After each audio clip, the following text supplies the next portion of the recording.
Hi guys.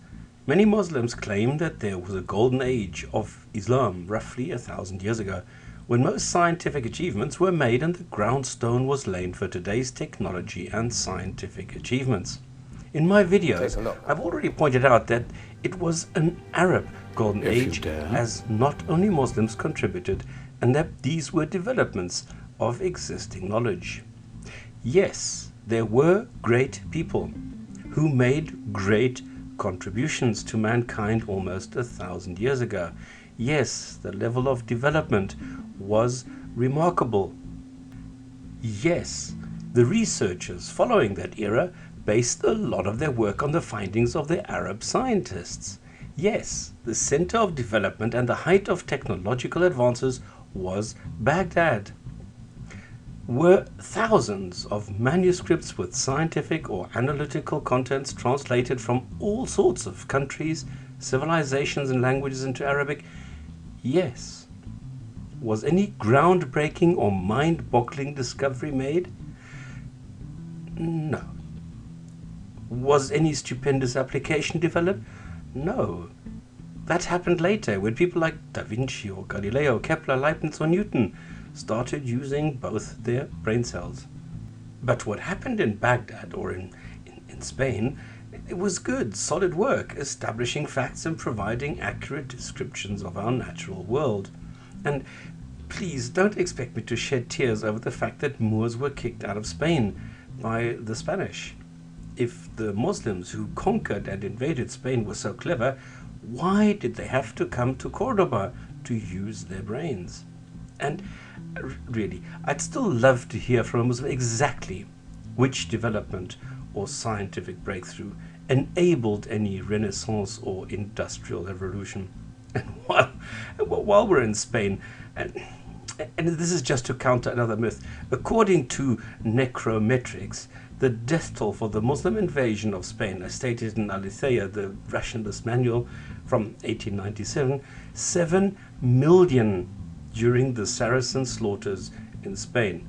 Not that peaceful, I would say, considering there were only 250 or 300 million total on the planet. So in reality, we don't rightly know what happened in Cordoba and what is fabricated. The historian John J. O'Neill, in his book Holy Warriors, Islam and the Demise of the Classical Civilization, even goes so far as to say, the archaeological non-appearance of the Islamic Golden Age is surely one of the most remarkable discoveries to come to light in the past century, because nothing in the form of architecture remains as even the mosque in Cordoba was Visigoth and only converted, not constructed. So what happened to the claimed wealth and Islamic features and influence? Just a myth? Weird. Going back to, he also states the Muslim conquest of Spain produced, instead of a golden age of science and learning, a bloodbath and an interminable war of attrition. Further, it was in Spain that the first crusades began. So let's look at some of the claimed contributions during the Arab Golden Age.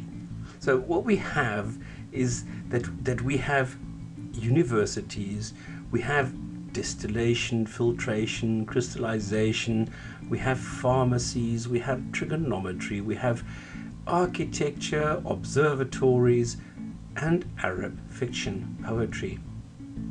We have exquisite works of Islamic art. And the Crusades in the 12th and 13th century and the Mongol invasions of the 13th century and a number of plagues contributed to the weakening of the Islamic world and a gradual ending of the Golden Age. Now this sounds modest, factual, and realistic. Did anyone invent anything new? No, not really. I mean, I was able to find only one invention, that of a type of water pump. One invention, not 1,001. To contrast this, there's this slick and polished exhibition touring the planet, along with a movie, a book, and accompanying brochures and educational packages, all claiming to show 1,001 inventions made by Muslims. This is distributed to school children. along with instructions to teachers on how to make these into fun activities, teaching the kids how stuff works and making them believe all this was invented by Islam and Muslims, following the age-old motto of get them young. The internet page is also pretty slick and obviously designed by professionals and full of marketing tricks. So, where do all these claims come from? Should this be called 1001 Inventions or 1001 Nights? Can I manage to put some facts on the table here? We're presented with, Prince Charles in the form of a photo, implying in the text that he actively supports the exhibition or initiative, or whatever you want to call this. In reality, all he's done is write the foreword of one of the editions of the book, saying that I am delighted to see the success of the initiative called 1001 Inventions, which presents and celebrates the many scientific, technological and humanitarian developments shared by the Islamic world and the West. It's romantic, but hardly earth-shattering. The rest of the page is only self-praise and marketing. We are informed that the book is richly illustrated, something I last saw in Harun Yahya's hilarious Atlas of Creation. We're also told that it is now an award-winning international science and cultural heritage brand. Whatever that may mean. Probably nothing, but it has all the right keywords. Meaningless yet effective. They claim they are the global leader in popularizing awareness of the 1,000-year golden age of Muslim civilization, and then say that men and women of different faiths and cultures built on knowledge from ancient civilizations. So first it's Muslim civilization, and then it's men and women of different faiths and cultures. So what happened to Muslim civilization? Not so Muslim anymore? Also found on the page is the announcement that the exhibition will open in Washington. They tell you that, it's in the National Geographic Museum. They tell you where it is and what the entrance fees are. And more than a picture with some smiling faces, I would be interested in the exhibition themselves, instead of being lured into something without any knowledge what the contents is. They also advertise a book which was published earlier this year and apparently contains the foreword of Prince Charles. They even provide an ISBN number to facilitate ordering, but this number does not lead to Amazon or any retailer. It doesn't exist. Does the approach via the author, a Salim T.S. Al-Hassani, provide any hints? Well, he's an honorary professorial fellow at the Faculty of Humanities at the University of Manchester. His background is mechanical engineering, so he should know, about water pumps and stuff. Initially, I thought I had drawn another blank, as the first 10 or 20 pages only provided links back to the 1001 Inventions webpage. But later, I finally found the book, and much cheaper than the £25 normally charged when purchased from 1001 Inventions themselves. But on top of failing to provide a usable ISBN number, they also failed to provide some help in distinguishing this book from a similar one and what the differences actually are. The one is about the legacy of Muslims, the different one covers their heritage, and it's very difficult to tell them apart when you're looking at Google. Now inside the book, the book I took so long to locate, we find page after page of illustrations and photos. That's why it's so thick. The information is repeated over and over, and I learned that the Golden Age lasted from exactly 632 CE to 1796 CE. Not quite 1,000 years, but almost. But how is the beginning of the Golden Age of scientific development marked? Well, easy. The death of Muhammad. How does that relate to scientific development or achievement? Nobody knows. It probably sounded like a good idea to someone.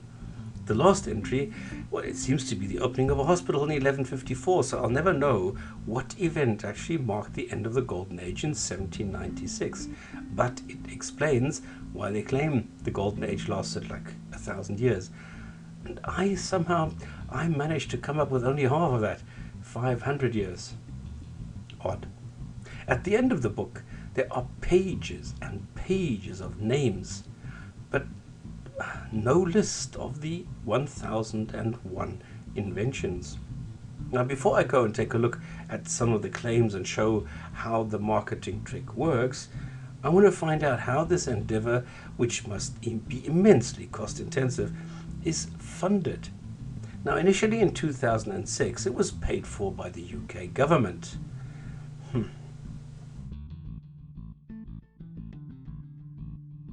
The launching institution was and still is the FSTC, the Foundation for Science, Technology and Civilization.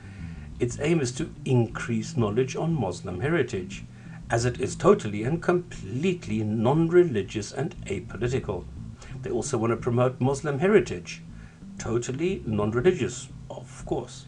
It is probably sheer coincidence that the president of FSTC and the author of the book mentioned earlier are both Salim T.S. al-Hassani. Well, they can't make up their minds, but the deputy chairman or chairman, they swap between the two, who's also a professor, a Muhammad al-Gumati, obtained his single BSc in two areas, maths and physics. Now, this does not mean that generally the academic titles are the result of diploma mills and worthless, just that I personally have my reservations.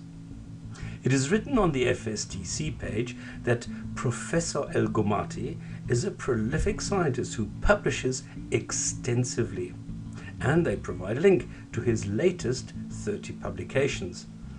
Alas, these are dated all the way back to 2000, and many are just proceedings or talks, not as prolific or active as I would have expected.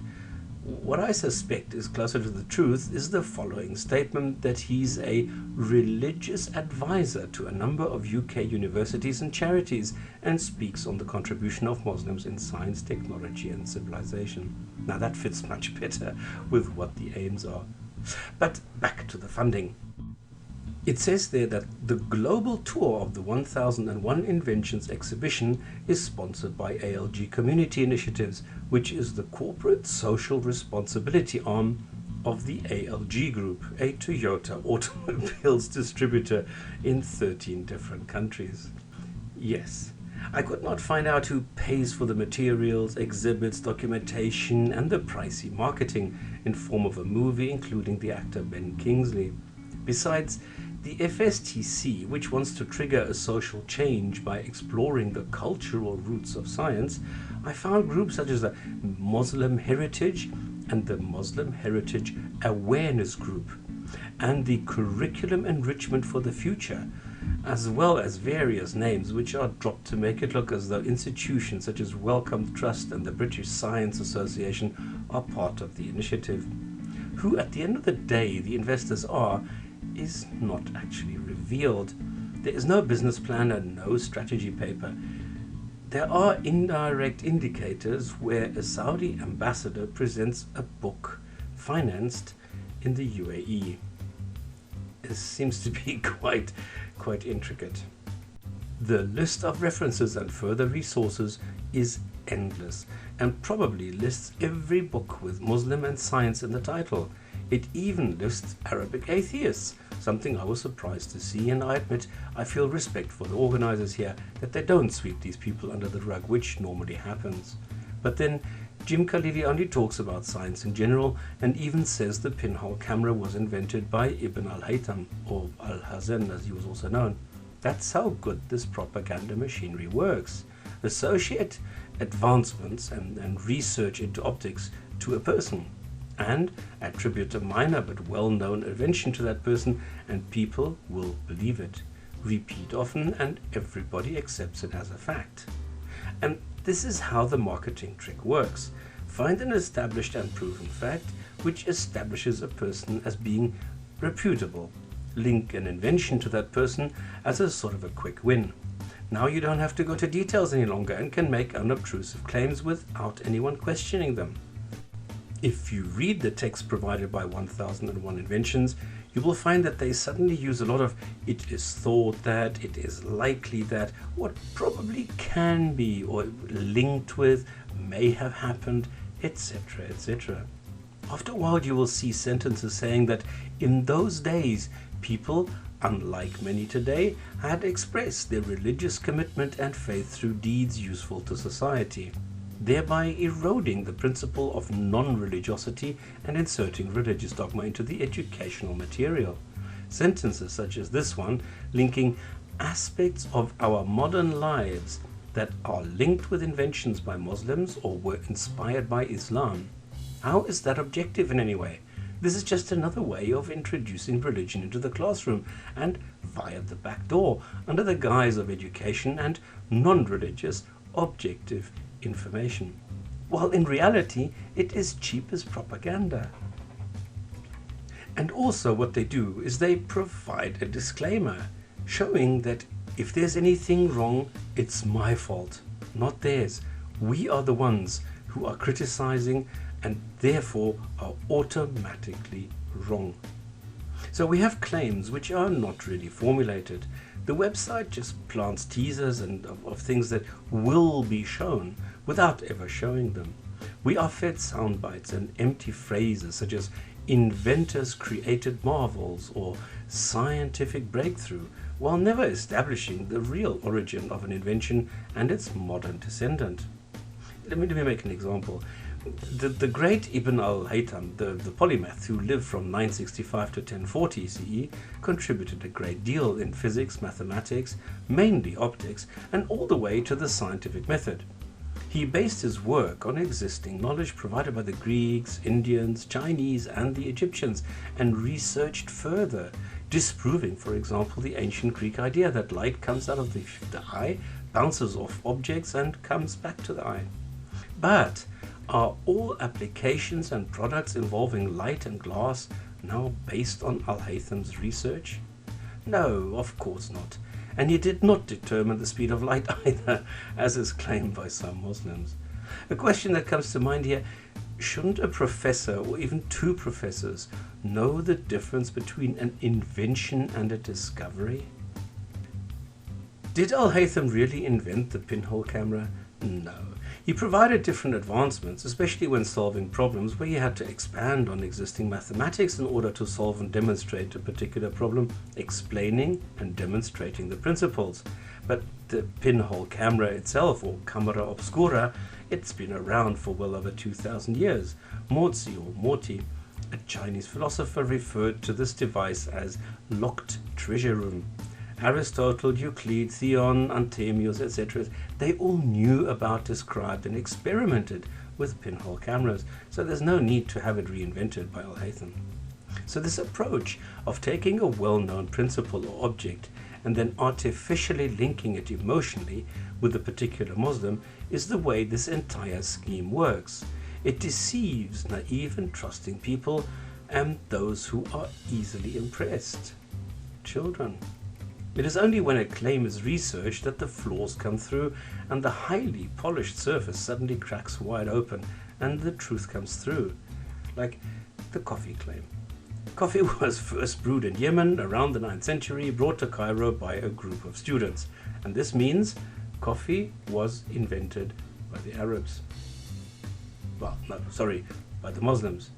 Can any of this be verified? No, not really.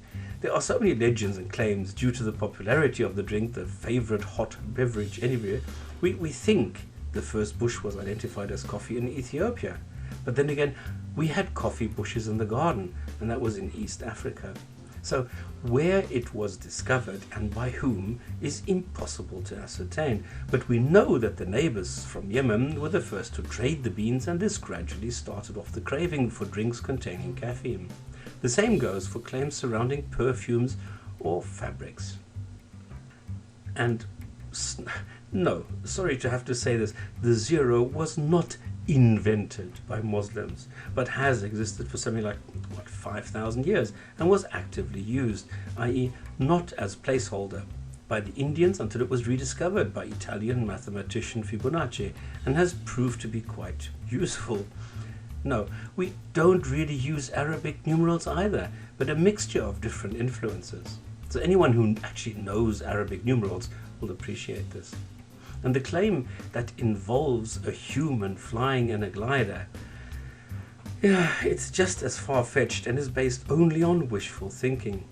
We have claims of people attaching themselves to kites and balloons. We have powered flights made 2,500 years ago, all with a maybe or possibly attached to it, or the some say introduction. Al-Hassani from the 1001 Inventions does not provide any kind of conditional form. He seriously claims that Abbas Infirnas, the first man to fly, who launched his flying machine over the Spanish city of Cordoba more than 1,000 years before the Wright brothers took to the sky. He doesn't mention that he was supposedly 65 years old, and that this is sourced by the historian Lynn Townsend White to an account in the 17th century. Hardly credible. Hearsay and a fable. But this does not stop a man calling himself a professor misleading people by making it look as though there is evidence to support this claim, and as though putting a beard and a turban on a model hang glider pilot makes it true. And to top it all off, he calls it a replica of what? His imagination? The other itemized claims are also mostly hearsay and maybes. I mean, things like water clocks have been around for thousands of years, so there's no biggie here. Why make it look so? Just to be clear on this, I'm not talking about whether or not someone built a hospital or university with some unique feature, which I showed in the beginning. That's laudable and great. I'm talking about the rubbish claims. The first camera, the first pump, the first glider, the first surgery, first astronomical whatever. But what bothers me most is that this company, trying to establish itself as a brand, which is recognized and perceived as reliable, is not caught out from the word go. It seems that anything starting with an A will be claimed by Islamic institutions in the future. And what bothers me about this is that anyone can make any claim made by these people and verify it, or falsify it in the cases that I looked at. But why are people so gullible and uncritical? Every adult, and especially parents of young children, should know by now about viruses being sent by email looking perfectly credible. Everybody should know that a letter telling you of a huge amount of cash just waiting to be picked up by you is a scam. Anything that sounds too good to be true probably is. And this also goes for scientific claims or claims made to sound scientific using pseudoscience. Are we too lax in checking scientists because we're too lazy or afraid that we might look inferior? Don't we care what our children are taught? Don't we first check? I mean, scientists such as humans aren't fallible, so why don't people check just a little bit? We all know the hype which surrounded Zakir Naik and Harun Yahya and how foolish they look today because they lied and fed people false information. And this was unearthed via the internet and people with critical thinking skills. Will the same be true of 1001 Inventions when people start looking behind the sparkling facade and realize that none of the claims can be verified the way they were made? These are not facts. These are elements or nuggets of truth which are drawn out and blown up out of all proportions. Yes, the research during the Arab Golden Age contributed towards later discoveries. Yes, I will admit that easily and any time. But then, doesn't all research do this? Why not simply stick to the truth? Muslim scholars brought many new inventions and also improved or reintroduced old inventions, like the elephant clock, which embraced many cultures as a scientific dedication of respect and understanding. The 7 meters high clock uses Greek water raising technology, an Indian elephant, an Egyptian phoenix, Arabian figures, Persian carpet, and a Chinese dragon to celebrate the diversity of the world. Now that is what it boils down to. Just a mix of people doing their thing, each contributing in their own capacity and ability. There's no need to make any group of people, whether it be based on race, gender, ethnicity, or belief, look better or worse than they are. And thank you for your time.